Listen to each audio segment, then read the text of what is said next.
Now we would like to give a warm welcome to Member of the European Parliament, Mr. Morten Helveg Petersen.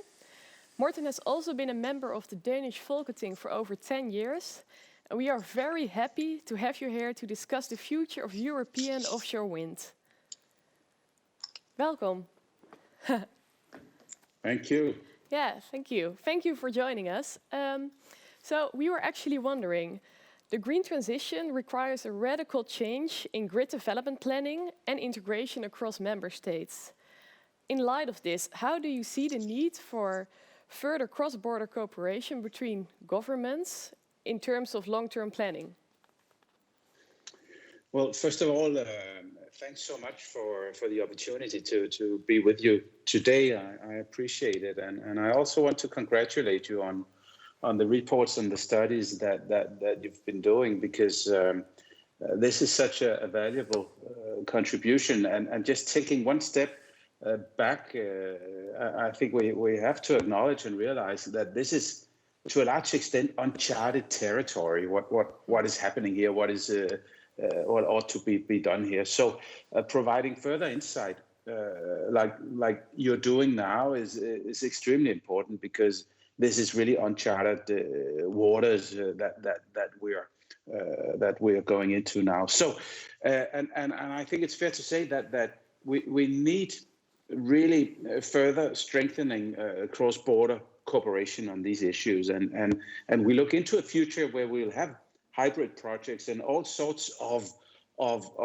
meshed projects, blended projects, hybrid projects out there, and the specific and institutional arrangements in order to get us there are to a large extent still unknown. But this is exactly why it's so important to have studies like the ones that you're providing on the table, in order to shed more light on these future developments. So what we're struggling with within European Parliament, within the European Commission, with the entire European regulatory scene, is exactly how to cross borders, because we're used to, in the good old days, that each and every country, each and every member state of the European Union would do planning on their own without necessarily taking into account what's happening with their neighbors. And these days are gone. They ought to be gone. They should be gone. We have to be more or be better or improve our relations in terms of cross-border planning, and then eventually realizing and fulfilling our ambitions exactly by working closer together than we've managed so far. So all this to say that I think it's important to say that what has got us here will not get us where we want to be by 2030 or 2040 or 2050. So we have to increase cooperation if we are to fulfill our climate objectives. And I think you provide some very good examples on how to do this and what to take into account if we are to fulfill our ambitions on the North Sea. Thank you. Yeah, thank you. That's very clear. And given our timeline for offshore build-out in the European Union, how do you see the possibilities and challenges for us in reaching these targets? Well, we do not move fast enough. I think that is the very raw conclusion to draw. And given that you have lead times of 10, 12 years on building offshore projects, and given that we ought to have at least 60 gigawatt operational by 2030, clearly we are in a hurry. Clearly we have to look for ways to reduce lead time.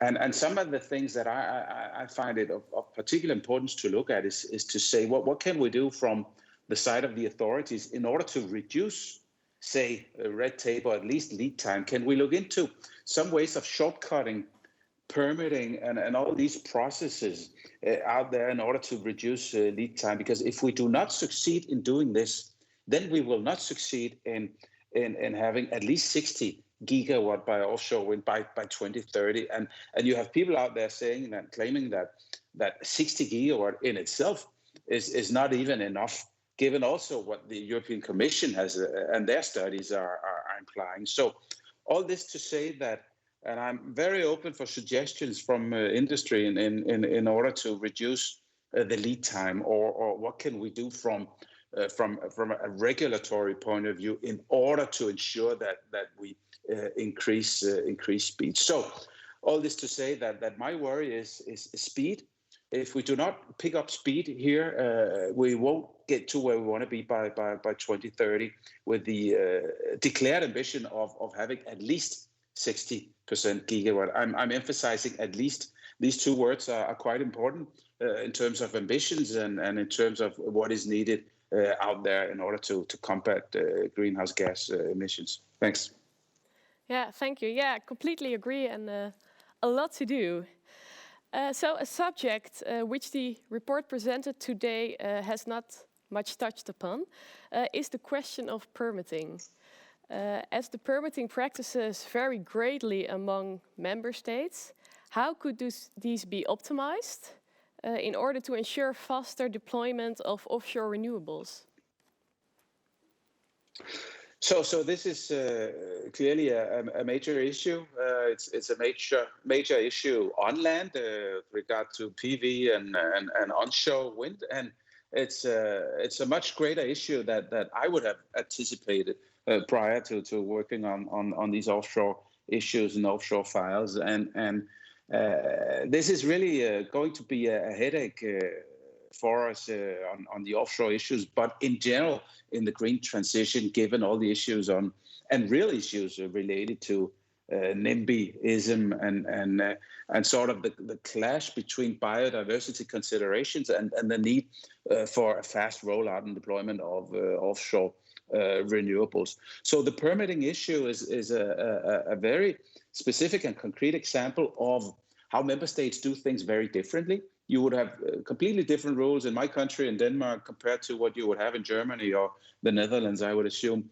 And same would apply to all the other sea basins. So I think this calls for a discussion on how to approach permitting in general. And I would even say that we need to look into if we should introduce some sort of regulatory approach to this, further streamlining what is going on, because what is unfortunate would be that if developers and stakeholders in the offshore industry would have a hard time realizing what the various legal regimes and regulatory regimes are across member states. So it's a further avenue to be explored. It's a further dimension in all this where we need more cross-border cooperation, not less.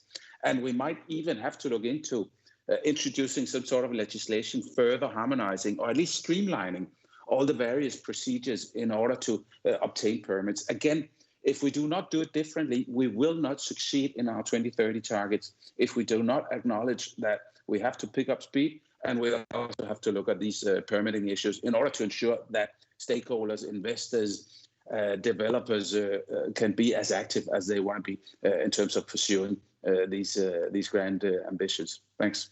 Yeah, thank you. Thank you very much for your reflections, Mr. Morten.